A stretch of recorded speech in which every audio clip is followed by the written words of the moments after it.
ശ്രീനഗറിൽ നദിയിൽ ബോട്ട് മുങ്ങിയ അപകടം 4 പേർ മരിച്ചു, 3 പേർക്ക് പരിക്ക് പറ്റി. രക്ഷാപ്രവർത്തനം പുരോഗമിക്കുന്നു. ജമ്മുകശ്മീരിൽ കനത്ത മഴ തുടരുന്നു. അർജുൻ പീതാമ്പനാണ് വിവരങ്ങളുമായി.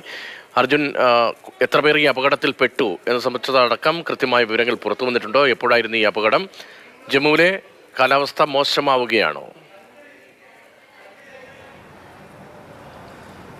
രതീഷ്, കാലാവസ്ഥ മോശമാണ്. കഴിഞ്ഞ 4 ദിവസമായിട്ട് കനത്ത മഴ ശ്രീനഗറിൽ പെയ്യുന്നുണ്ട്. അതിൻ്റെ എല്ലാം ഭവിഷ്യത്തായിട്ടാണ് ഇപ്പോൾ നദിയിലെല്ലാം തന്നെ വലിയ രീതിയിൽ ജലനിരപ്പ് വർദ്ധിക്കുകയും ഇങ്ങനെ വലിയൊരു അപകടത്തിലേക്ക് പോയിരിക്കുകയും ചെയ്തു. ഇന്ന് രാവിലെയാണ് ശ്രീനഗറിലെ ജേലം നദിയിൽ ഇത്തരത്തിൽ ബോട്ട് മറിഞ്ഞ് വലിയൊരു അപകടം സംഭവിച്ചത്. ആ ബോട്ടിൽ ഭൂരിഭാഗം ഉണ്ടായിരുന്നതും സ്കൂൾ കുട്ടികളായിരുന്നു.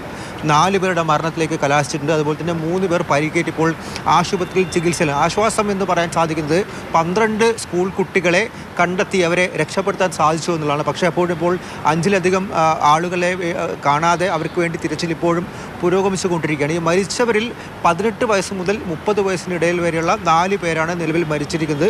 ഇവരുടെ മൃതശരീരം കണ്ടെത്തിയിട്ടുണ്ട്. അത് പോസ്റ്റ്മോർട്ടം തുടർ നടപടികളുമായി കശ്മീരിൽ തന്നെ ആശുപത്രിയിൽ തുടർന്നിരിക്കുകയാണ്. 12 കുട്ടികളെ രക്ഷിച്ചു എന്നുള്ളത് വലിയൊരു ആശ്വാസകരമായിട്ടുള്ള കാര്യമാണ്. 25-ലധികം ആളുകൾ ആ ബോട്ടിൽ ഉണ്ടായിരുന്നു. രാവിലെ സ്കൂളിലേക്ക് പോകുന്ന കുട്ടികളെയും മറ്റ് യാത്രക്കാരെയും കൊണ്ടായിരുന്നു ഈ ബോട്ട് പോയത്. വെള്ളം ക്രമാതീതമായി ഉയർന്നതിനെ തുടർന്നാണ് ഇത്തരത്തിലൊരു അപകടം കശ്മീരിൽ ഉണ്ടായതും പിന്നാലെ തന്നെ ഈ സംസ്ഥാന ദുരന്ത നിവാരണ സേന ഈ പ്രദേശത്തേക്ക് എത്തുന്നതും അതുപോലെ തന്നെ രക്ഷാപ്രവർത്തനം നടത്തുന്നതും. ശരി, ജമ്മു കശ്മീരിൽ കനത്ത മഴയിലാണ് അപകടം. അർജുൻ പീതാംബരനാണ് ആ വിവരങ്ങൾ നൽകിയത്.